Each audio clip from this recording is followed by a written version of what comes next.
Welcome to Bore Me to Bed, the channel where we gently explore the world's most quietly mundane and blissfully uneventful topics, carefully curated to soothe your mind and gently ease you into a restful sleep.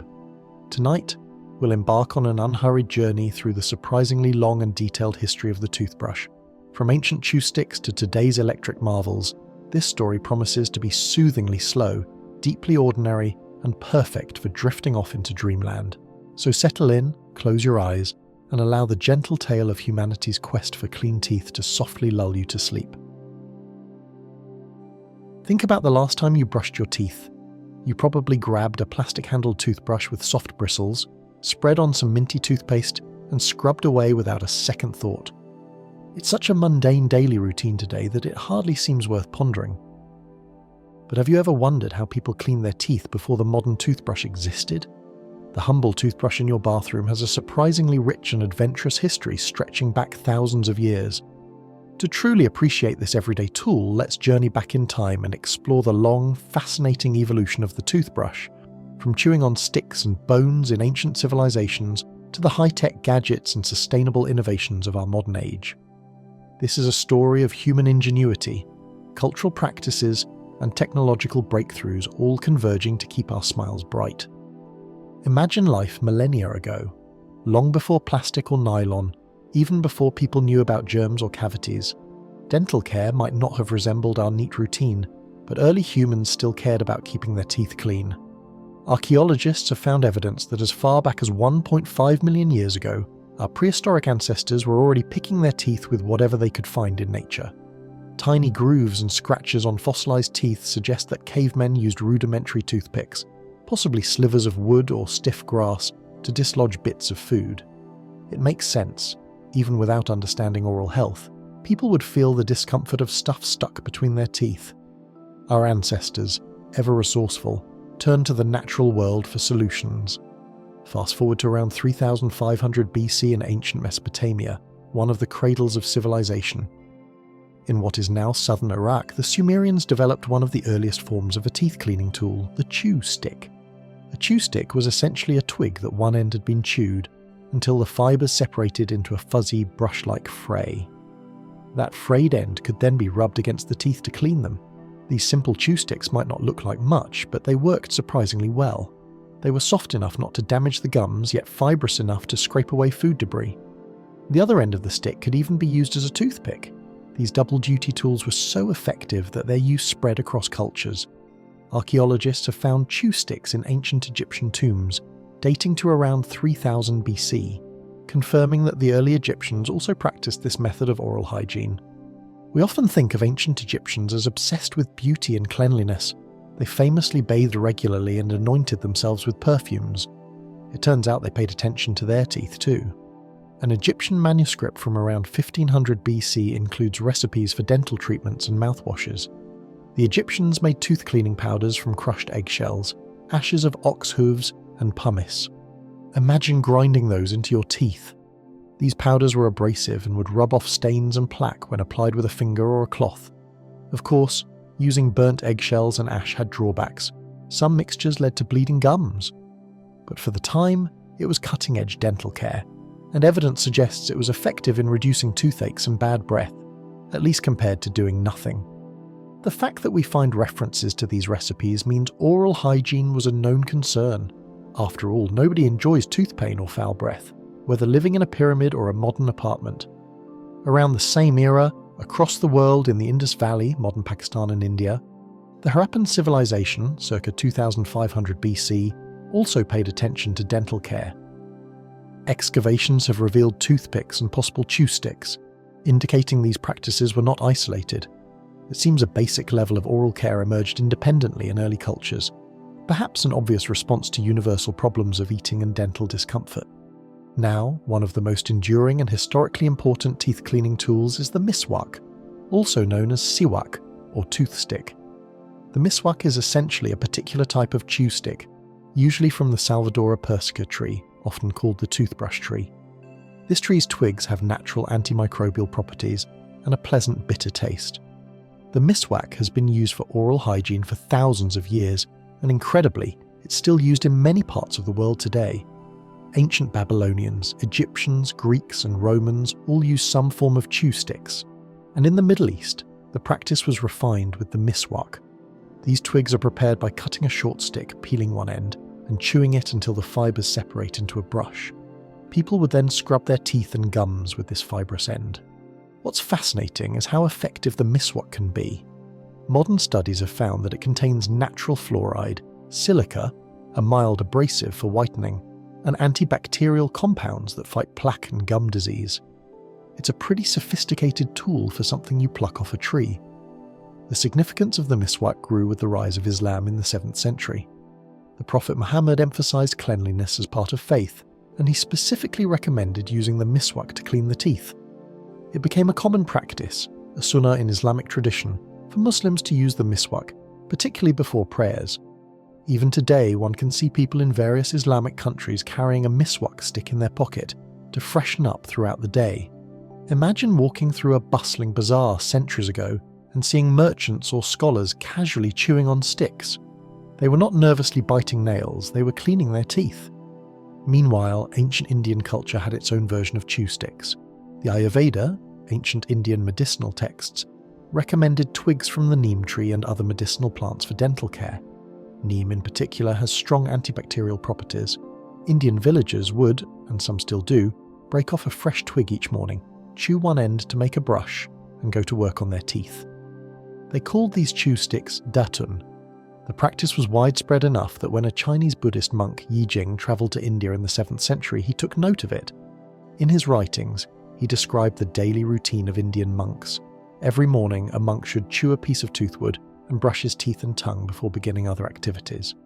From Yi Jing's account, we see that by the 600s AD, daily toothbrushing with chew sticks was an established habit in South Asia, not just a random practice. Let's not forget ancient China. By at least 1600 BC, Chinese records mention chewing on aromatic wood to freshen the breath. China, over millennia, contributed massively to the development of the actual bristle toothbrush, which we'll get to soon. But even before that invention, the Chinese were also using twig brushes. There's a long herbalist tradition in China, so it's likely that certain fragrant twigs or roots were chosen to both clean the teeth and leave a pleasant taste. Now, if chew sticks were the toothbrush of the ancient world, what about toothpaste or tooth powders to go with them? Many cultures devised mixtures to polish teeth and sweeten breath. The Chinese used salt and green tea, the Romans favoured abrasives like crushed oyster shells and charcoal, and across the ancient world people tried everything from powdered deer antlers to clays. A Greek physician named Hippocrates in the 4th century BC recommended a rather appealing method. Use a linen cloth or a woolen ball dipped in honey and a crushed powder of the herbs to scrub the teeth. The honey likely made the mixture stick to the cloth and maybe improved the taste. Meanwhile, another prominent physician, Galen, 2nd century AD, suggested using a powder made of sun-dried radish, crushed and applied to the teeth, perhaps for its cleaning or whitening effect. It might sound strange, but remember that people were experimenting with what they had. They observed that some substances cleaned or deodorized the mouth better than others, even if they didn't know the scientific reasons. While these early recipes and sticks were helpful, they were still far from what we'd recognize as a toothbrush today. Let's move forward a bit to see how the idea of a dedicated tool specifically for brushing teeth took shape. We jump to around the 1st century AD, and we see references to using bird feathers and animal bones for oral care. The Romans, for example, had a quirky practice. They sometimes used the feather end of a quill, a writing feather, to brush their teeth lightly, while the pointed quill end served as a toothpick. There's even a story of an ancient Roman figure, a wealthy character in literature named Trimalchio, who would ostentatiously pick his teeth with a silver toothpick at dinner parties. Imagine that humble tooth-cleaning act becoming a status display with precious metal. In fact, toothpicks, often made of silver or gold, became fashionable in the upper classes of Europe through the medieval period. Noblemen and ladies would carry decorative cases for their personal toothpicks, sometimes as part of ornate grooming sets hanging from their belts or necklaces. These sets might include an ear cleaner, nail cleaner, and a toothpick, often made of silver and highly ornamented. Keeping one's teeth clean wasn't just about health, it was also about etiquette and showing refinement. After a meal, it was considered polite to excuse yourself and clean your teeth so you didn't have bits of food visible. Of course, this was mostly among the elites. Peasants and common folk had to be more practical, often relying on chewing sticks or a piece of cloth. In the Middle Ages, roughly 500 to 1500 AD, oral hygiene in Europe is often presumed to be non-existent. However, that's a misconception. Many medieval people did care about their teeth. They didn't have fancy toothbrushes, but they made do with simple tools, often a cloth or rag, sometimes dipped in salt or sage or mint, to rub the teeth. There are accounts of people using the ashes of burned rosemary or other herbs as tooth powder. A medieval recipe suggests mixing sage, salt and a bit of vinegar, then rubbing it on the teeth with a cloth to whiten them. It wasn't the refreshing experience of modern toothpaste, but it likely left the mouth cleaner than nothing at all. The practice of using a miswak chew stick actually spread beyond the Islamic world. During the Crusades, 11th to 12th centuries, European knights and pilgrims travelling to the Middle East encountered the Islamic culture of cleanliness. Among the many items and ideas they brought back was the notion of brushing teeth with a stick. By the later Middle Ages, references appear in Europe of people using tooth sticks. Some even imported actual miswak sticks, Salvadora persica branches. But often, Europeans just used whatever twigs were locally available: willow, hazel, or licorice root, which has a sweet taste and also became a popular tooth-cleaning twig. There's a notable mention that by the late 17th century, it became trendy for gentlemen in some European countries to carry a small miswak or tooth stick. Part of this could have been imitation of Eastern customs, which were sometimes fashionable, like how coffee and spices came to Europe. But these toothsticks in Europe didn't fully take off as a widespread habit. Many still relied on wiping with cloth or using toothpicks alone. It's interesting to think of someone in, say, 1400s France, rinsing their mouth with wine, which was a common mouthwash due to alcohol content, and then rubbing their teeth with a linen cloth and some powder, maybe charcoal or crushed bone, each morning. While Europe in the medieval era was doing okay with these makeshift methods, other parts of the world were innovating further. We arrive at a major milestone: China during the Tang Dynasty, 619 to 907 AD. Here, we have what many consider the first true bristle toothbrush that looks somewhat like our modern brush. Imagine a small handle, probably made of bamboo or a piece of bone, with coarse hog bristles attached to one end. That's exactly what the Chinese Tang Dynasty people created. They took the stiff hairs from the necks of cold climate pigs, like hogs in northern China or Siberia, which have especially tough bristles due to the cold weather, and fixed bunches of these bristles into a handle. The result was a handheld brush with a set of firm bristles to scrub the teeth more effectively than a frayed twig. This innovation was significant. Compared to a chew stick, a bristle brush has several advantages. It can be smaller and reach different corners of the mouth. The bristles can clean more thoroughly between teeth and along gums, and it doesn't require constantly chewing to keep the end frayed. The Chinese brush, with its hog hair bristles, was likely a luxury item at first, something perhaps used by the educated or upper class who could obtain such a tool. But over time, it became more common in East Asia. By around the 13th century, we have a fascinating account from a Japanese Zen master named Dogen Kaigen, who travelled to China. In 1223, he observed Chinese monks using toothbrushes made of horsehair, attached to ox bone handles to clean their teeth. Dogen was impressed enough to write about it when he got back to Japan, describing how the monks scrubbed their teeth each morning.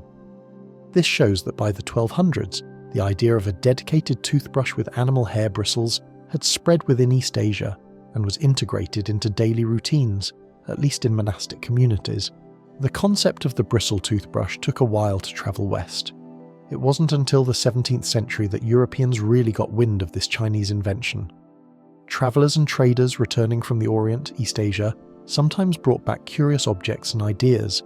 It's believed that sometime in the 1600s, European explorers or merchants encountered the Chinese toothbrush and found it useful enough to import or replicate. One early mention, the word toothbrush itself, appears in English in 1690 in the Diary of Anthony Wood, an Oxford scholar. He casually noted that he had bought a toothbrush from a John Barrett. That tells us by 1690 there was at least one shop in England selling something called a toothbrush. Likely those were imported Chinese-made brushes or European imitations thereof. However, the Chinese hoghair toothbrush was a bit too harsh for some Europeans. The bristles from those pigs were quite firm, which can make your gums bleed if you brush too hard. European users often preferred softer bristles, they experimented with using horsehair instead of hog hair. Horsehair is softer and gentler on the gums, though it doesn't clean as powerfully due to that softness. Still, for a long time, if you were an elite European wanting a toothbrush, you might have options. A stiff one, Chinese hog bristle, or a softer one, horsehair. Either way, it was a luxury item. Remember, in the 1600s and even 1700s, not many people in Europe brushed their teeth with a special brush. If anything, a wealthy person might have one brush they used for years, and those less wealthy stuck to cloth and toothpicks. Now enters one of the most colourful characters in toothbrush history, William Addis of England. The often told story goes like this. In 1770, William Addis, a rag trader by profession, found himself thrown into jail in London, apparently for causing a public disturbance. Some accounts say it was a riot. Sitting in a dark jail cell, Addis had time to think. He noticed that the usual way prisoners, and people in general, tried to clean their teeth was pretty crude. They'd take a rag, dab it in a bit of salt or soot — charcoal soot was known to have a cleaning effect — and rub this on their teeth. It sort of worked, but not well. It left the mouth gritty and wasn't very sanitary. Addis believed this could be improved, so picture him in his cell, determined to find a better way. He manages to save a small bone from one of his meals, perhaps a sheep or chicken bone. He cleans that bone and carves it into a handle of sorts. Now he needs bristles. The story claims he persuaded one of the jail guards to give him some bristles, maybe from a broom or a tuft of hairs from a guard's horse or pig. Addis then drilled tiny holes into one end of the bone, inserted the bristles in bunches and secured them, some say with glue, others with thread. Voila! He had crafted a rudimentary toothbrush. Using this improvised brush, he could clean his teeth far more effectively than with a rag. It must have been a eureka moment, realizing how much cleaner his mouth felt. When William Addis was released from jail a few years later, around 1780, he saw a business opportunity in that little invention. People love feeling clean, and surely many would pay for a tool that cleans teeth better. Addis went into business manufacturing toothbrushes on a larger scale, making him one of the first to mass-produce toothbrushes in Europe. He used animal bone for handles and swine bristles or horsehair for the brushing end, just as he had in jail. It turned out to be quite lucrative. By selling these brushes to the public, he basically introduced the concept of a modern toothbrush to England and beyond. His timing was good. Europe in the late 18th century was starting to embrace more personal hygiene. This was the Enlightenment era, after all, with growing interest in science and health. Addis's toothbrushes sold well, and he became wealthy. When he died in 1808, he left the business to his son. That company kept on thriving for generations and became known as Wisdom Toothbrushes, a brand that persisted into the late 20th century. Think about that. A company started by an ex-prisoner in the 1780s was producing millions of toothbrushes over 200 years later. Talk about a lasting legacy. Thanks to pioneers like Addis, by the early 1800s, the toothbrush was no longer an exotic rarity in Europe. Factories in Britain, France, and elsewhere started producing toothbrushes in larger numbers. Prices came down, making brushes more accessible beyond the upper class. By the mid-19th century, toothbrushes were becoming common household items for the middle class in Europe. In those days, the handles were typically made from bone, like cow bone or wood, and the bristles were still natural hairs from animals, boar bristles for cheaper brushes and horsehair, or even badger hair for more expensive luxurious ones. Badger hair, interestingly, was prized because it was softer than boar and didn't become as limp when wet as horsehair. However, even with these improvements, brushing wasn't yet a universally routine habit, especially not in America. In the early 19th century United States, toothbrushes were not commonly used by the average person. A few American dentists starting around 1800 did advocate brushing teeth, but the supply of brushes was limited and mostly imported from Europe. Americans on the frontier might have never seen a toothbrush, relying instead on salt, baking soda, or charcoal rubbed on a cloth, or chew sticks for those aware of such practices. An important leap for toothbrush acceptance in America came via the influence of soldiers. But before that tipping point, let's note a few intermediate developments. The very first patent for a toothbrush was filed in the United States in 1857 by a man named H.N. Wadsworth.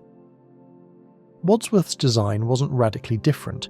He still used a bone handle with drilled holes for boar hair bristles, but he was looking to improve manufacturing. Even though he got the patent in 1857, it took a few more decades for a toothbrush mass production to really get going in the US. It wasn't until 1885 that American companies began mass-producing toothbrushes on a significant scale. In the meantime, throughout the 19th century, a lot of toothbrushes in the US were actually imported from Europe, especially England and France, where companies had refined production. Let's rewind a bit to cover a delightful piece of 19th century toothbrush trivia: the advertising and marketing angle.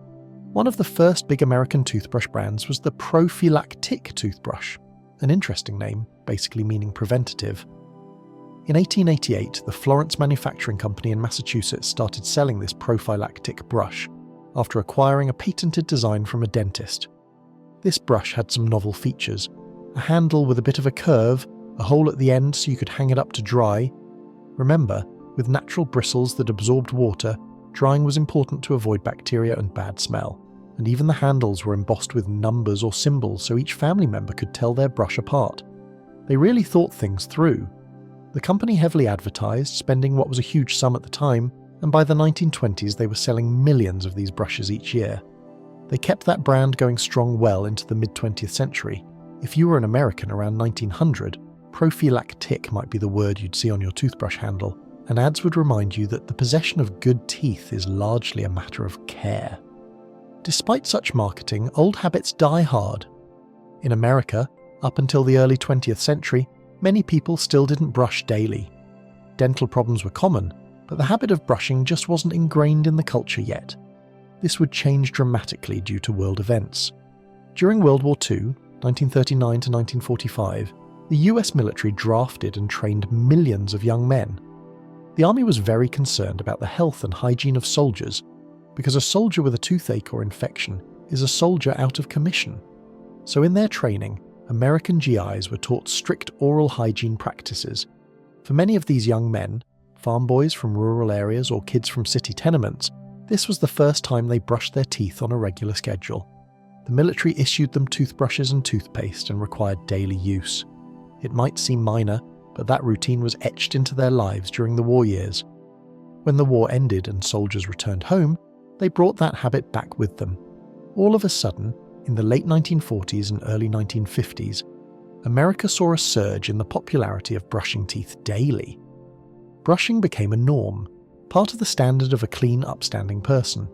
In fact, a commonly cited bit of trivia is that after World War II, surveys showed brushing teeth was something most Americans now did regularly, whereas before the war it wasn't so universal.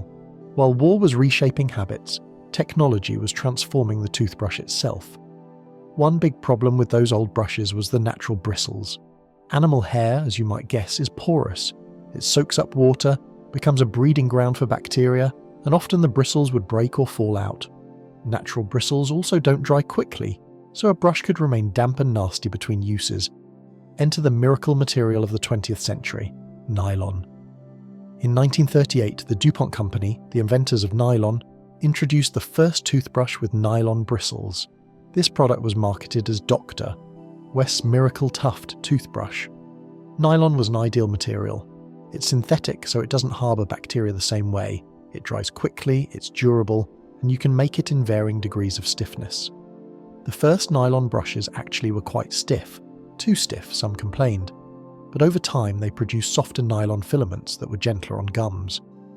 The timing was uncanny. Just as America was about to enter World War II, which started in 1939 for Europe, the US in 1941, the toothbrush industry had new and much improved product. World War II had another interesting effect. Because of wartime shortages, companies had to innovate with materials. Metal was scarce, so was natural bone. Cows were needed for food rather than for bone handles. Plastics were on the rise.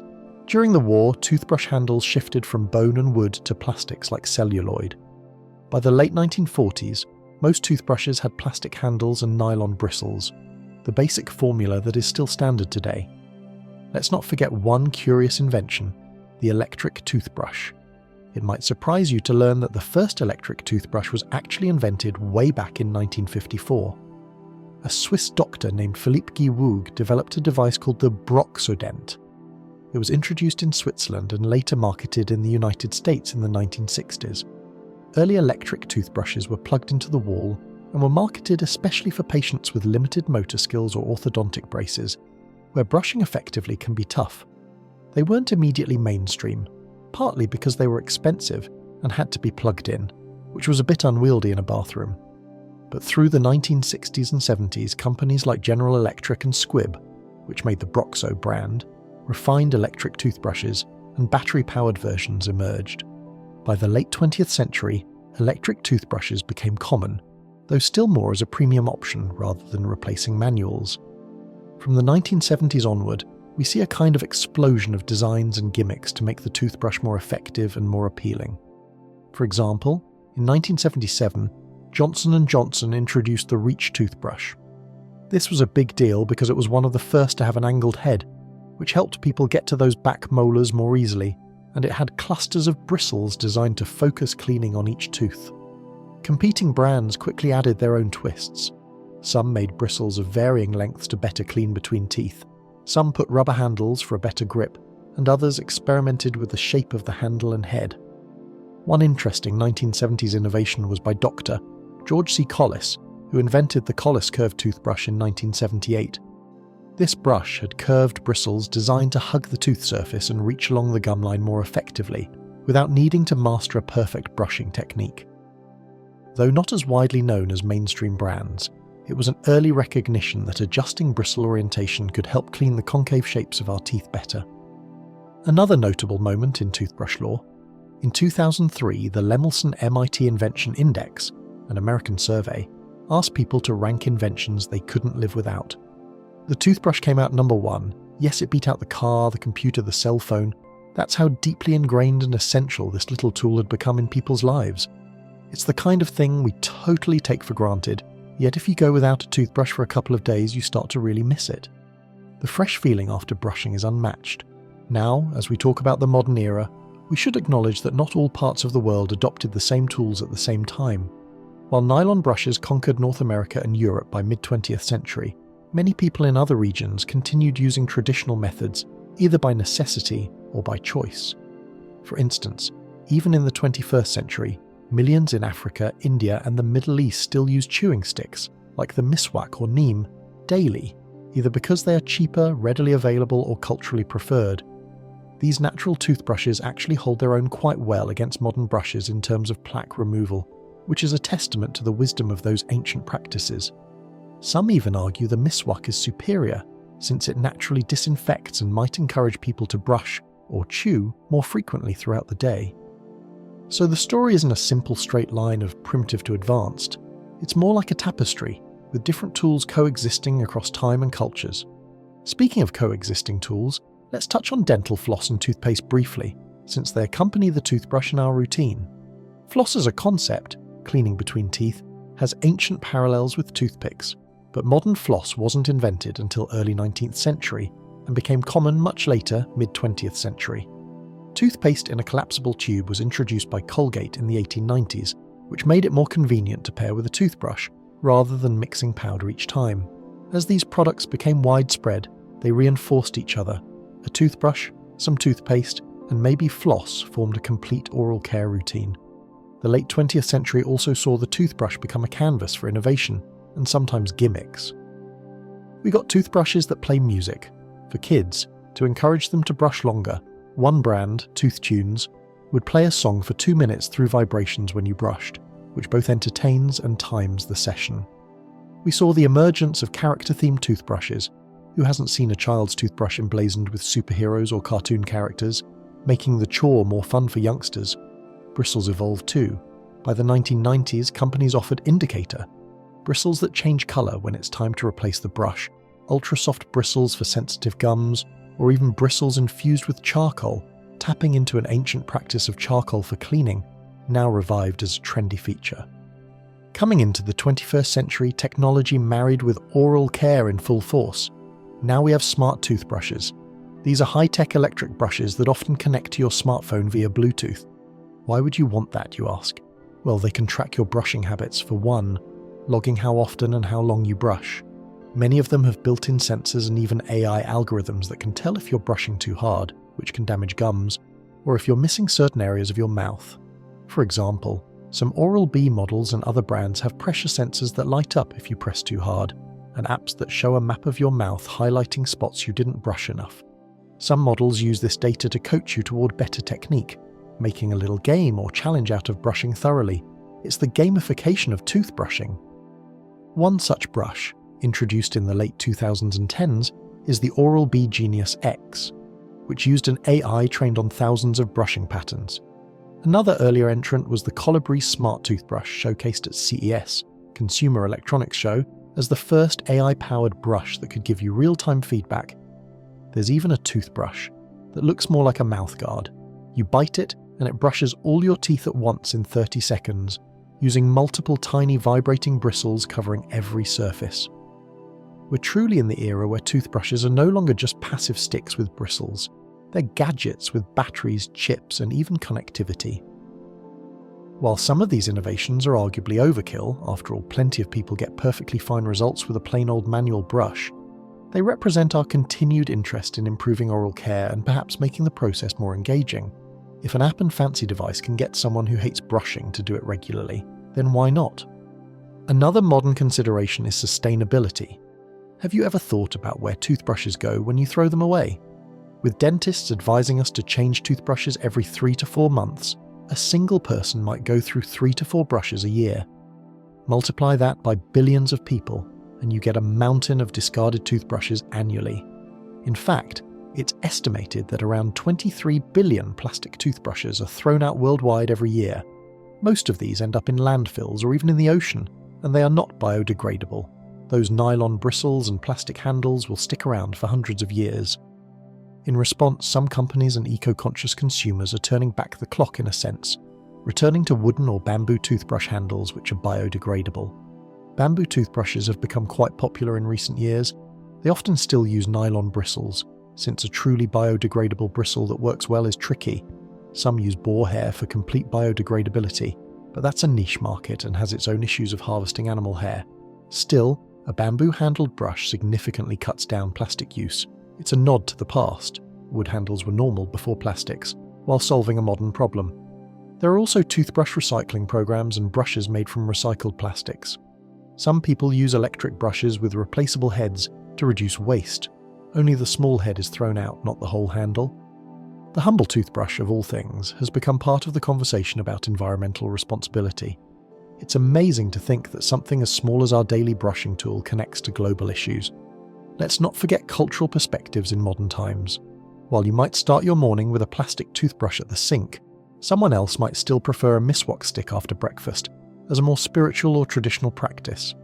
In Japan, there's a long tradition of tooth blackening, or haguro, that was done historically by married women and some samurai. It involved lacquer and iron filings to deliberately blacken the teeth as a sign of beauty and marital status. It sounds counterintuitive to our idea of white teeth being desirable, but in those times, keeping teeth healthy was still important. They blackened them not to rot them, but as a cosmetic choice, while still cleaning them with toothbrushes or toothpicks behind the scenes.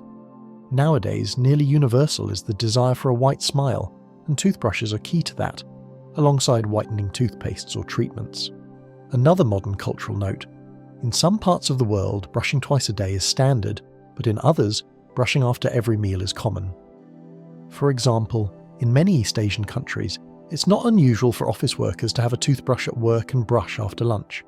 Walk into a company restroom in Tokyo or Seoul, and you might see people brushing their teeth in the midday. This is partly due to strong public health messaging about cavity prevention. It just shows how what is considered normal can vary. In the US or Europe, few adults brush at work. Some might use a mint or mouthwash after lunch at most, whereas kids in school might be encouraged to brush if a program provides it.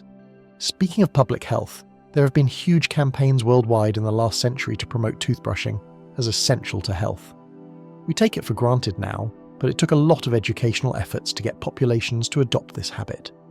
Dentists, schools, governments all played roles. The introduction of fluoride toothpaste, for example, in the mid-20th century hugely reduced cavities when combined with regular brushing. Some countries even had national brush your teeth days or school programs where they distributed brushes and taught children how to use them. The result is that something that was once a novelty, the bristle toothbrush, is now a near-universal item in households globally. Now, to add some more human flavour to this history, let's sprinkle in a few anecdotes and odd facts surrounding toothbrushes over time. One popular legend involves Napoleon Bonaparte, the famous French emperor.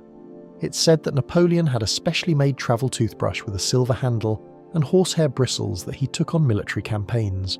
He was very concerned with keeping a soldierly appearance, and that included clean teeth. Whether or not that exact story is true, we do know luxury toothbrushes in the 18th and early 19th centuries were status symbols. Owning a fancy toothbrush indicated you were genteel and modern. Napoleon's contemporaries, King Louis XV of France and King George III of England, likely had elaborate toothbrushes in their personal care kits, along with their wigs, perfumes and other fineries. Another story, apocryphal as it may be, is about how the English phrase toothbrush moustache came to be.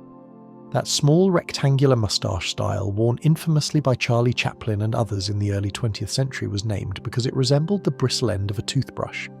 Supposedly, some German soldiers in World War I shaved their moustaches down to that stubby style so it would fit under their gas mask better.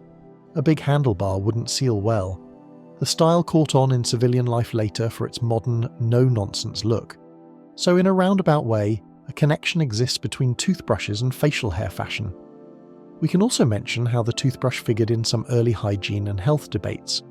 In the 19th century, some doctors worried that brushing with those hard bristles might damage the nerves of the teeth or the enamel. Others staunchly advocated brushing to prevent the dreaded tooth decay, which at the time people often blamed on toothworms or other mysterious causes. Over time, as the germ theory of disease took hold, late 1800s, people began to understand that bacteria in plaque caused gum disease and cavities. This gave a scientific backing to brushing. It wasn't just cosmetic, it was protecting your health by removing bacteria-laden plaque. The famous dentist Dr. Pierre Fauchard, often called the father of modern dentistry in the 1700s, had been ahead of his time. He advised patients to clean their teeth with a sponge or cloth and tooth powder, and warned against using very hard brushes because they could harm the gums. He was working before the Chinese-style brush was common in France, though. By the time brushes did become common, dentists were fully on board with the idea so long as people brushed gently and regularly. In addition to bristles and handles, other parts of the toothbrush experience evolved. Take the toothbrush holder or case, for instance. In Victorian times, 19th century, if you travelled, you might have a fancy case for your toothbrush made of silver or ivory. Some even had bristles that folded in or detached so they could pack more neatly, a precursor to the travel toothbrush that folds in half today. Public establishments like hotels or trains sometimes offered communal toothbrushes, yikes, or disposable brushes in early 20th century for travellers, though using a communal brush probably wasn't very hygienic, even by the standards of the day. Back to present innovations. One recent idea is the 360-degree toothbrush, or multi-sided brushes, that claim to clean all sides of your teeth at once. There are designs with 3 brushes in one that you bite and slide along, brushing the front, back and top of teeth simultaneously. Some swear it makes brushing faster and more foolproof. Others find them awkward. Still, the experimentation shows that even after all this time, we're still trying to perfect how we brush. And what about going beyond brushing? There's a concept of a smart oral care ecosystem now. Toothbrush syncing with an app that might also track your flossing, your mouthwash rinsing, even your diet's effect on teeth. One can imagine a future toothbrush that analyzes your saliva as you brush and tells you health info, or whether you might be getting a cavity, sort of a diagnostic tool. In fact, prototypes for such technology exist, like toothbrushes that can measure plaque levels or early gum inflammation signs and send data to your dentist. The toothbrush is turning into a health monitoring device. The toothbrush's journey would be incomplete without acknowledging how it's depicted or referenced in culture. It's often used as a symbol of intimacy. Leaving a toothbrush at a partner's place implies a relationship step, or a symbol of travel. If you can't pack much, at least take a toothbrush. It appears in countless jokes and idioms. One silly anecdote. In the early days of space travel, astronauts had to figure out how to brush in zero gravity. They basically used the same toothbrush, but with edible toothpaste you could swallow, since you can't spit easily in space, and they had to be careful that water droplets from rinsing didn't float away. NASA even developed a space toothbrush kit that included a little pouch to spit into and contain the waste. So even leaving Earth, the toothbrush comes along for the ride. Our narrative has wound its way from prehistory to the cosmos, and the toothbrush has been our constant companion. From a frayed twig that an ancient Egyptian might have chewed on while pondering the pyramids, to a Bluetooth-enabled gadget that beams data to the cloud, the evolution of this tool is truly remarkable. Yet for all the changes, the core purpose remains the same: to mechanically remove debris and plaque from our teeth, keeping them and our gums healthy. It's also a story of how something can start as a simple invention, then spread across the world, influenced by trade, culture, and technology. It reminds us that some of the best ideas in health are ancient, yet they can be continuously improved. Just think, as you hold your toothbrush, you're holding a descendant of those ancient chew sticks and bone handles. Generations upon generations of humans contributed little tweaks: a pig hair here, a carved bone there, a nylon fibre, a battery, and over time it became what you have now. Next time you wake up and sleepily reach for that familiar brush, maybe you'll recall a snippet of its history.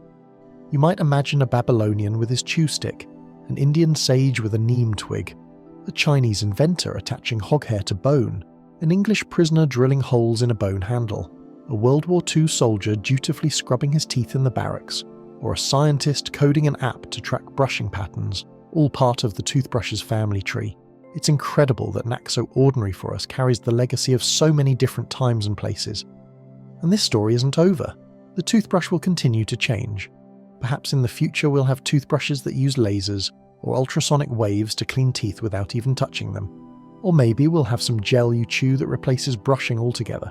Who knows? But whatever form dental care takes, it will build on the knowledge and tradition of what came before. From twigs and bones to plastics and beyond, the history of the toothbrush is a testament to human innovation aimed at one simple goal: maintaining a healthy, attractive smile. It connects biology, the need to clean teeth, culture, habits and norms around cleanliness, and technology, materials and design. So, as you finish brushing tonight, you can grin at the mirror, appreciating not just the fresh feel in your mouth, but also the remarkable journey that Humble Brush took to get there. It's not often we stop to appreciate an object so ordinary, but the toothbrush is indeed extraordinary in its own right. In the end, this little tool has proven itself indispensable.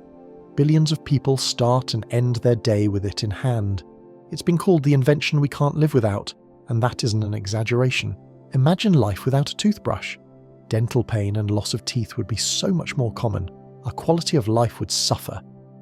So, let's give a silent thank you to those ancient innovators and modern scientists alike for giving our mouths the care they need. Who knew that behind that toothbrush sitting in your cup was such an epic tale? Now you do. So keep brushing and carry forward this long human tradition with a newfound appreciation of its past and its future. Thank you for joining us on Bore Me to Bed. I hope this peaceful journey helped quiet your mind and ease you into restful sleep. Until next time, sleep well, dream softly, and I'll be right here waiting with another wonderfully ordinary story to gently bore you to bed. Good night.